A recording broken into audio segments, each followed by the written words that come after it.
So what I would challenge this young man or young woman to do is you have to look inside of yourself to see what you really want. What are you passionate about? We use these words and these little phrases of only the strong survive and all this other crap. They're all just fucking words. I get so tired of hearing people just talking. Like right now, someone may think Goggins is just talking. You don't know me. So when I speak from passion. I speak from experience. I speak from suffering. I have to tell this young man or woman that the only way I believe, and this is just my experience in life, the only way you're ever going to get to the other side of this journey is you have got to suffer to grow. To grow, you must suffer. You can become the kind of person that is so in tune with the values that you have and what you actually want, that when feelings rise up, you can choose to act however you want, despite them. Even if you're tired, you can still go to the gym. Even if you're annoyed with your spouse, you can still speak in a manner that's loving. Even if you don't feel like doing that hard work, you can still push yourself to do it. Your feelings aren't a choice. Your behavior and your thoughts are always a choice. Several people live to be 100 years old, and they have great lives, and they have great kids. Their kids go to college and all sorts of stuff. But somewhere in their life, there was a point where they had a decision to make. They can go left or right on this path. Left was the easy route. Right was the hard route. A lot of people take the easy route. And they had a good life that way, but the better life was going to the right side. And you may have 20 years of pain and suffering to get past it, but a lot of us die never truly starting our journey. And I would tell this young person, you gotta start your journey. It may suck, but it will come out the other side where you're coasting. Many people are suffering from battle fatigue. They've been standing a long time, trying to break the addiction, believing for the promotion, praying for that family member, but hasn't happened yet. They never dreamed they'd still be single, still be dealing with the illness, still be trying to get the loan. Now they're tired. Let me encourage you, your time is coming. Your due season is on the way. Don't let time talk you out of it. Don't let discouragement cause you to give up. Don't let negative thoughts convince you to settle where you are. You were born to succeed, to win, to conquer all difficulties, and have all your faculties fully developed.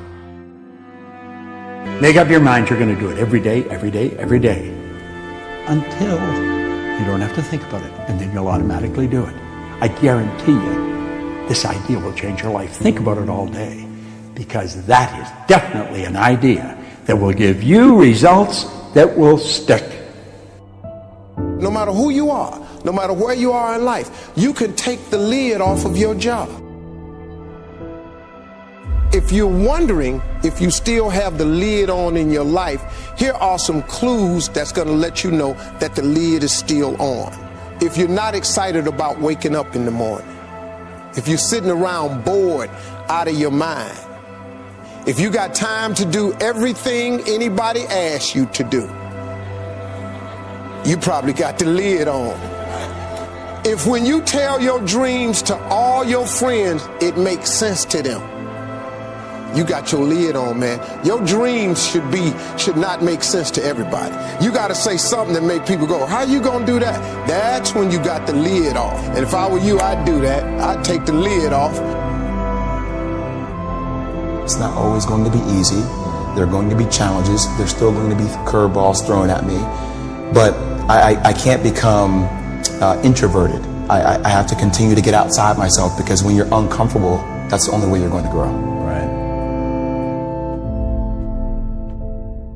So the only way I became successful was going towards the truth. As painful and as brutal as it is, it changed me. It allowed me to become, in my own right, who I am today. You face your fears, you become the person you want to be. You run from your fears, you're not living.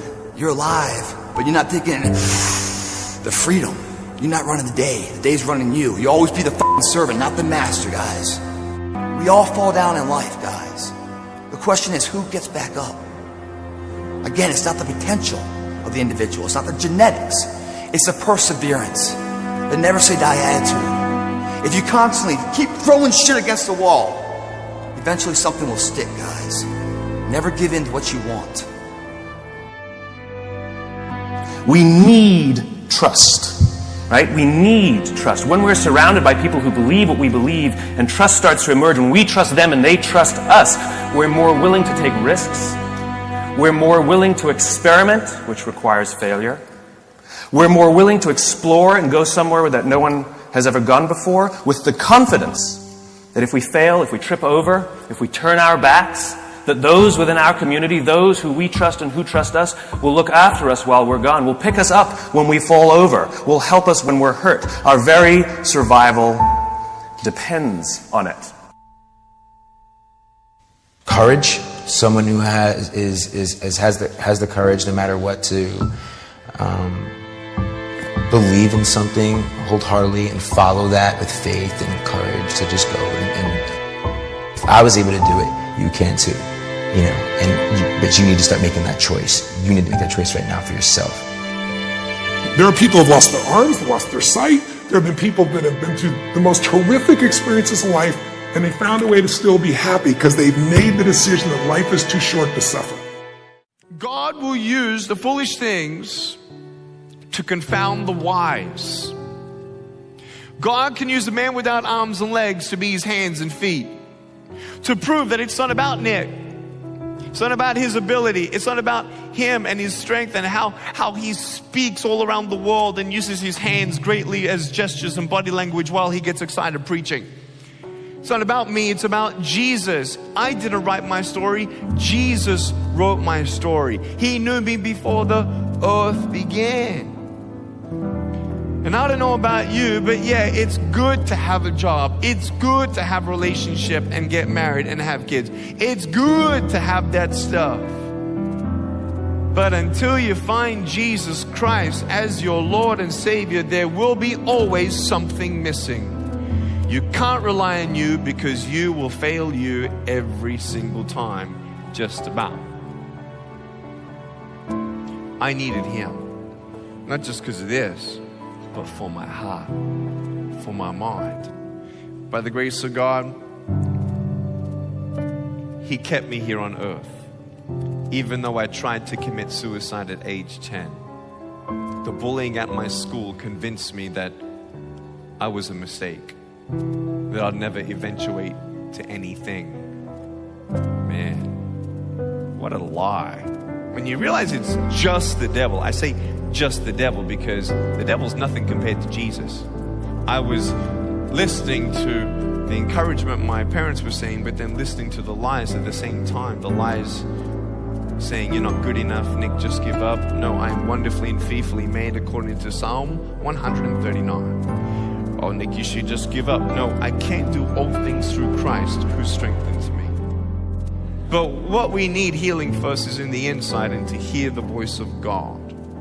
Hearing the voice of God, when you hear a phone ring, you pick it up. Okay? When you're sometimes dialing into heaven and it feels like He's not picking up, don't hang up on God. He's listening. I hung up on God because I didn't understand His plan. God said through my parents, Nick, God's got a plan for your life. Jeremiah chapter 29, verse 11. I have a whole plan in the future. I'm like, no way. There's no race like that. There's no heaven. There's no God. Look at all the pain in the world. If God loved the world, then why is He letting so much pain happen? Later on, you realize in the Bible, God doesn't give us pain, but whatever the enemy tried to use for bad, God turned into good. I can't do anything with my broken pieces, but there's nothing that God cannot do. I've seen pain. I've seen miracles. God allows things that we don't understand, but I want you to know if you hold on to Him, He'll hold on to you.